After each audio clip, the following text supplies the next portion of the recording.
Ugh.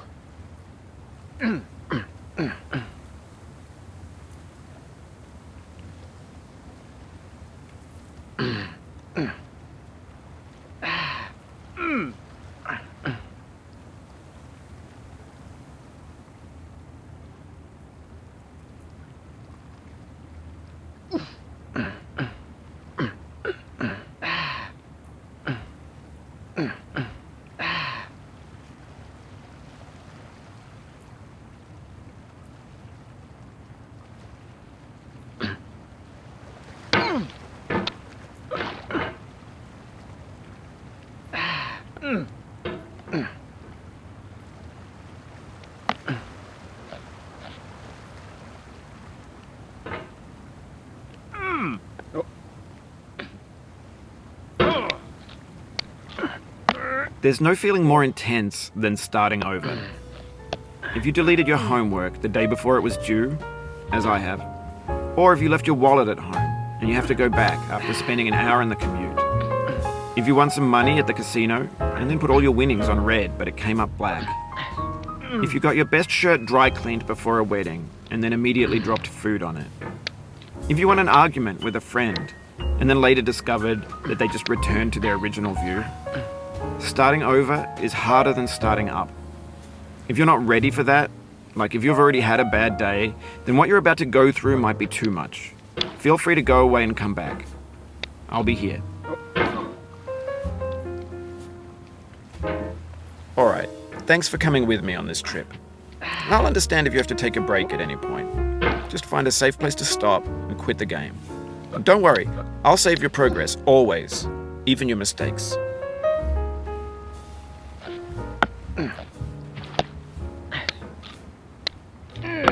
This game is a homage to a free game that came out in 2002, titled Sexy Hiking.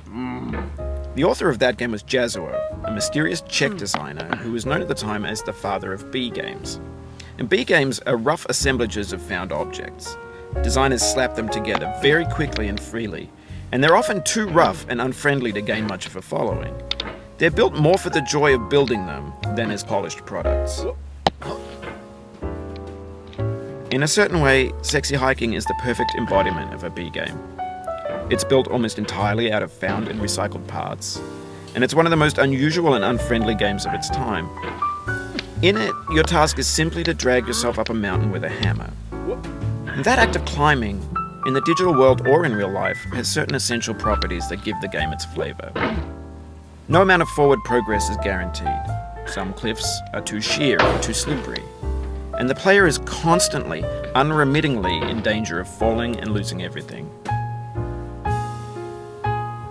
Anyway, when you start Sexy Hiking, you're standing next to this dead tree that blocks the way to the entire rest of the game. It might take you an hour to get over that tree, and a lot of people never got past it. You prod and you poke at it, exploring the limits of your reach and your strength, trying to find a way up and over. And there's a sense of truth in that lack of compromise. Most obstacles in video game worlds are fake. You can be completely confident in your ability to get through them once you have the correct method or the correct equipment or just by spending enough time. In that sense, every pixelated obstacle in Sexy Hiking is real.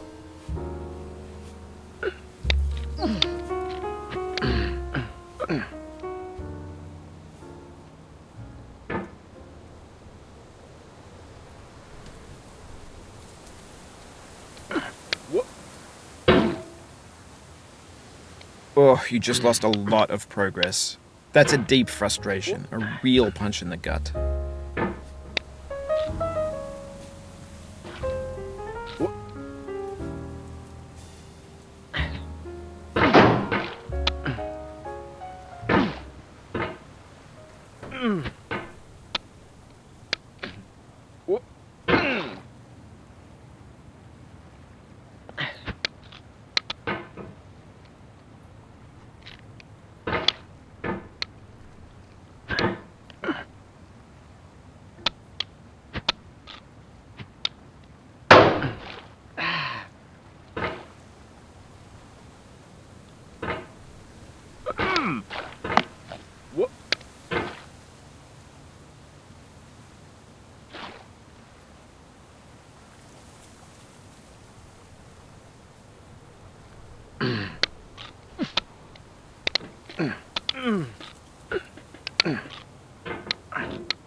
Oof, sorry about that.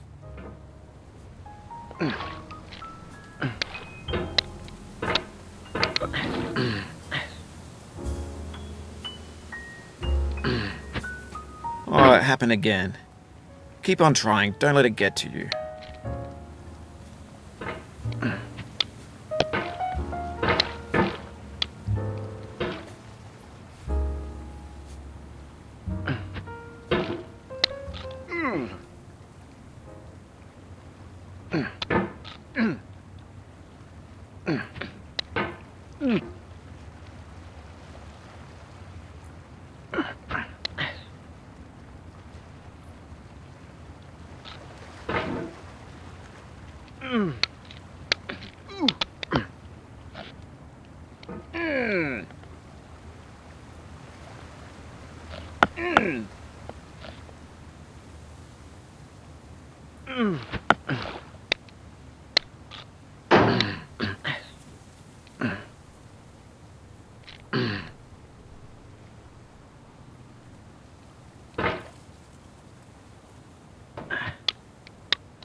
Six and a half hours later.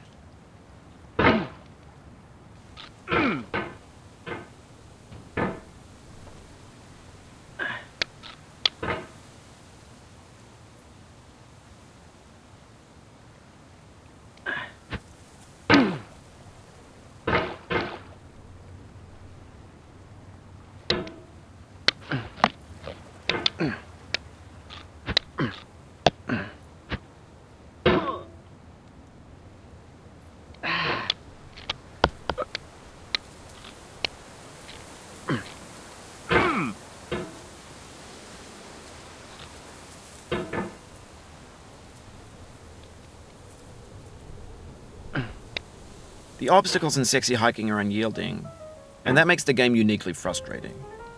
But I'm not sure Jazuo intended to make a frustrating game. The frustration is just essential to the act of climbing, and it's authentic to the process of building a game about climbing. A funny thing happened to me as I was building this mountain.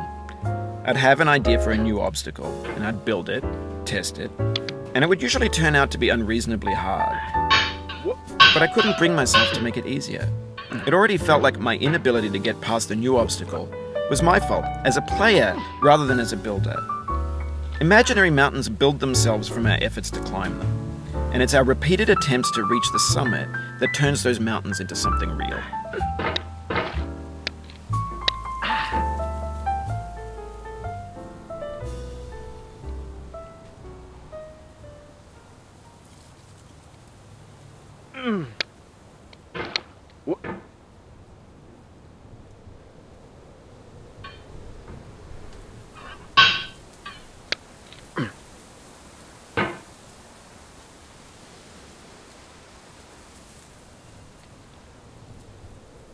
When you're building a video game world, you're building with ideas.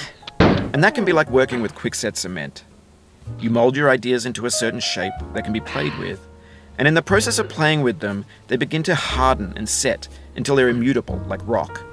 And at that point, you can't change the world, not without breaking it into pieces and starting fresh with new ideas.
This thing that we call failure is not the falling down, but the staying down.